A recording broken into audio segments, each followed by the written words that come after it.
What is going on, everybody? This is Tony from TandATV1 bringing you a GBA D-League battle here with the coach of the Mighty Duckletts, Adam. Well, hello. So you guys haven't heard from us in a long time, and we apologize for that. There's just been a lot of things going on, real-life stuff.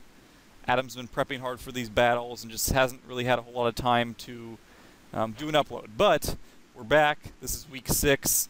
So in the intervening weeks, the Duckletts have gone, let's see.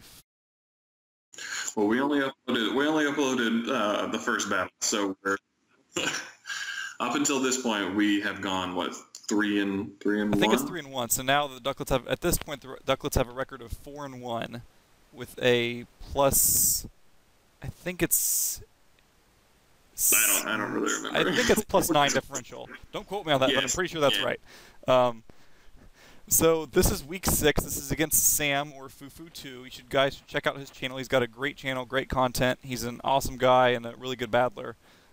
So Adam, if you want to talk a little bit about the team you brought and maybe some of the Pokemon that he brought too. So for his team, I'm going to start with his team. He brought some things that we had kind of planned for. I mean, the Kyurem was we planned for. The Sylveon we had planned for. The Alakazam was something that I really thought that he was going to bring because Sashed Alakazam just made too much sense against our team. And Skarmory was another thing that we had kind of talked about that was almost certain to come. I was kind of surprised by the Infernape when I saw it, and mildly surprised by the Rotom. He had been bringing the Rotom in the couple of wins that he had, so it wasn't overly surprising. I just didn't see it matching up too terribly well against our team. And the Pokemon that we brought, I thought I put together probably the best possible coverage. So when I saw his team and those 2 Pokemon that I wasn't exactly expecting, I still felt like with what I had brought in Crobat, Mamoswine, Magnezone, Thundurus, Vaporeon, and also Latias, I felt like I still had ways to deal with them. I thought that probably what was going to be very important, especially not seeing the Dawn fan, was the Volt-Turn combo of U-Turn, Crobat, and then obviously my 2 electrics in Magnezone and Thundurus. I thought that was going to be pretty crucial. I was still mildly worried about the Kyurem, but hopefully I could play enough offensive pressure to make that less of a threat. But I guess with that we'll get into the battle itself. Yeah, just real quick, I really thought he'd bring Mega Pinsir, who's really helped him out in a lot of battles. But I guess I think he may have been scared of Magnezone and maybe just Thundurus and some outspeeding shenanigans. I'm not really sure. So I thought that would really hurt him in this battle, but as you'll see, it really does not. So yeah, we'll go ahead and get the battle started. So, as you'll see, I'll lead off with Crobat. That was probably the wrong lead. In our training battles, I really felt like having Crobat and being able to U-turn at the beginning was the best thing. But with him leading with Kyurem, unfortunately, I really do not have a switch in to Kyurem. As you'll see, I can't kill him with any one hit, so I have to go for U-turn. And my best thought is maybe going into Mamoswine. Hopefully, maybe with that damage, maybe he's bulky. I'll be able to outspeed him and do some crazy stuff or set up rocks or something. But as you'll see, I forgot about the Terravolt, and that Ice Beam does a crazy amount of damage through the thick fat.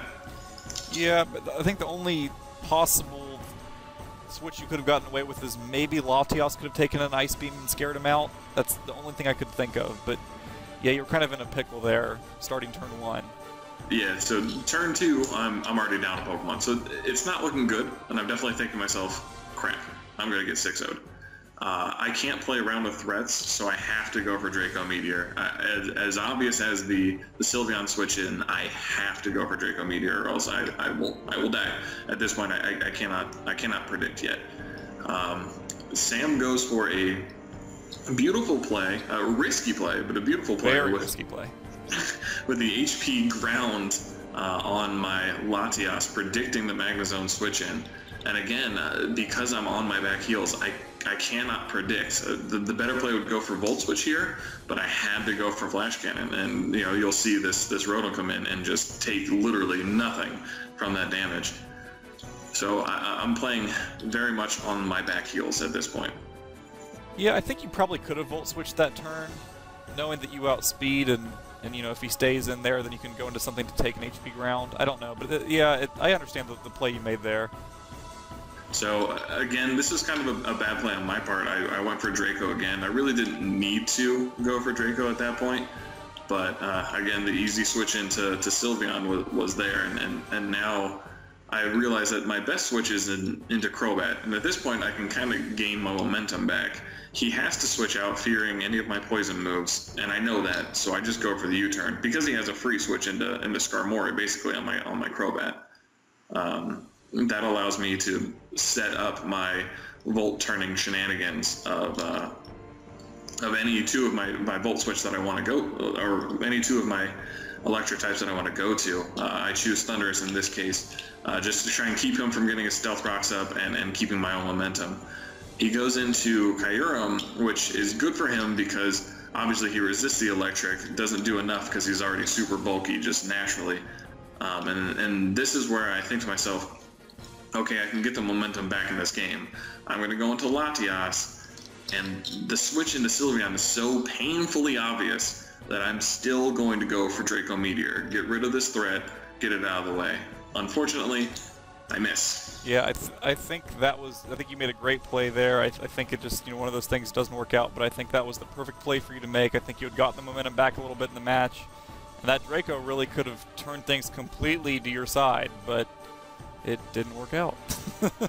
No, I do get a little bit of what one could say return hacks in the fact that I actually hit the Focus Blast. So that's definitely good, because if I didn't hit that Focus Blast, I easily could have been just run out of the building with a 6-0 from that Kyurem itself. At this point, I'm definitely on the back of my heels. I've lost 2 Pokemon. I have 1 Pokemon at like 18% or 18 HP. I expected him to go for an overheat there, but he goes for the safe middle ground play of Shadow Ball. Unfortunately, gets a crit there. You know, that matters not as much, but I was very surprised by the amount of damage that this Volt Switch does to me. I guess I thought at this point, I thought it was AV, but with that damage, I thought maybe he was potentially Expert Belt. I wasn't quite sure. Yeah, he's obviously some sort of offensive set. I mean, he's got to be full special attack investment to do that much. Right. So at this point, I kind of need Vaporeon to be at a better health. So I go for the Wish Protect shenanigans. Hopefully this Sylveon does not have Calm Mind. If it doesn't, then it can't really do that much to me, and I can kind of get back up, potentially get a Scald Burn on it, and then kind of whittle it down a little bit from there. So I'm probably just going to go ahead and set up another Wish. That way I can either try and play around, maybe get somebody else in, get them HP. I'm not quite sure. But unfortunately, he gets another little piece of hacks on my poor Vaporeon. Crit number 2. Yeah, second critical hit on Vaporeon. So at this point, he makes a gutsy play, although, you know, the Protect was pretty obvious at this point. But he makes a gutsy play to bring in back Rotom. If I would have went for Scald, it would have done a pretty decent amount of damage to him. So I go for a Protect here, kind of scouting what he wants to do and getting a little bit of HP back. He goes for the middle ground Shadow Ball, and I make kind of a ballsy play here. I predict him to just go for the electric type. No, okay, I lied. That's a lie. No, that's next turn. Yeah. He gets a Shadow Ball, gets a little bit more hacks with the special D drop, and that's very unfortunate because that's worse than a crit, really. Right, because I cannot stay in here because I will die to a Volt Switch now that he has a special D-drop. So I make the very risky play. He could have went for an overheat here, but luckily he went for a Volt Switch and my prediction was correct. I stay in and go for another Volt Switch, predicting the overheat this time, and go back into Vaporeon. He could have potentially went for a Volt Switch and I wouldn't have been very happy. but luckily my predictions at this point are a little bit on, as his were very early in the battle. So I'm seeing that he's got -2. He's probably going to want to go for a Volt Switch. This would be a good time to sack off that Magnezone that I had kept alive for a long time. Unfortunately, I realize that now Magnezone can indeed take a -2 Volt Switch from a Rotom at 18 HP. Magnezone is too bulky now. You don't want him to be that bulky. Yeah, but I mean, he brings in Alakazam, which is able to, you know, revenge get that 2 HP off that Magnezone and get the KO, which affords me a free switch into Crobat, which threatens this Alakazam with the U-turn. I mean, I know I'm faster. I'm just going to go for the U-turn. And I don't want to bring in Thundurus here because I don't want him to go for a Psyshock, and I don't want to take that excess damage. I figured he would be sashed. Again, it made too much sense against my team for him not to be sashed. So I go into Vaporeon. He predicts that beautifully and goes for the Energy Ball. I feel like that's also a pretty risky play, because if you go into Thundurus, like, Thundurus is taking nothing from that Energy Ball. I don't know. He's making ballsy plays. I will give him that. I don't agree with all of them, but they're all ballsy. Yeah, I mean, at this point though, he knew that I was not scarfed with Thundurus, so he knew that he could outspeed. Yeah, so, that's true. That's true. So I go back into to Crobat, Deoxys D, if you will, and just go for the U-turn. Maybe potentially kill it. If he wants to switch out, I get initiative. Not overly worried about it. So he makes a play, maybe potentially to save differential. I'm not quite sure. If it was him, I would have really just let it die and done my thing from there, but goes into Skarmory that allows me to just try and stay in and just do Volt Switch shenanigans all over the place. And you'll see this for the next couple of turns. This is the only way that I can think to myself to stay alive. This play is kind of risky. I can kill it if I wanted to, but I really don't want him to get a free switch into Skarmory and get the rocks up, because then Volt Turn would be over. So I just go for the U-turn regardless. Luckily that works out for me. Yeah, I think that was the best play you could have made. Yeah. It wouldn't have killed that Rotom from where it was, but I had to do it. I could not let him get the rocks up. So I live to Volt Turn another day. He looks like he's potentially just trying to sack this Rotom, since he just keeps bringing it in to take more and more punishment over and over again. And that's the proper play for him. I'm gonna go for a U-turn here to finish this off and bring in Thundurus, and I know that I can really take any one hit from anybody, especially if he wants to potentially bring in the Alakazam. Done the calcs. I know that any one hit's not going to kill me. I will Volt Switch out, and I will do other shenanigans and live another day. Unfortunately, I didn't calc for the fact that I can't live a critical hit. Yeah, so you should have taken that into account. You know, that happens. Luckily, I think Sam showed some sportsmanship here by letting Alakazam die. He could have just switched directly into Skarmory and just kind of 4-0'd me as opposed to 3-0 me. So he definitely felt bad. So you better thank Sam for feeling bad.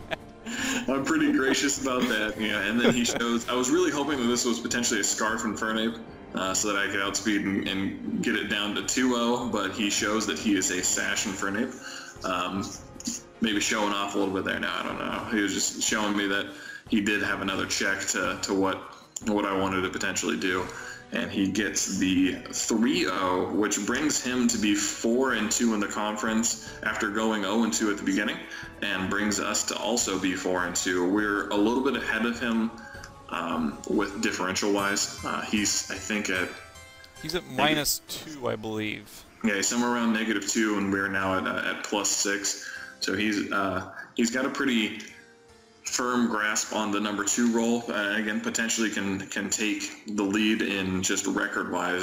Differential-wise, it's going to come down to really weak 8 if he wants to overtake me. But you know, it was a great battle. There's obviously some hacks that went on Sam's side, but there is nothing that you can take away from Sam for this battle, because especially at the beginning, he made all the correct predictions and all the correct plays to put me on my heels and put me in a place that unfortunately I couldn't make a comeback with. So I mean, there's definitely nothing that you can take away from Sam in this battle. He beat me. It was just unfortunate that there was a couple of things that may have turned like the Draco miss, but you know, that's what Pokemon is. You know, you run the risk of having the 10% chance if you run Draco. So yeah, I mean, definitely hats off to Sam for a great battle, and you know, he played great, and he made ballsy play after ballsy play, and I watched this battle and I just couldn't believe it, because there are plays that I definitely couldn't make. So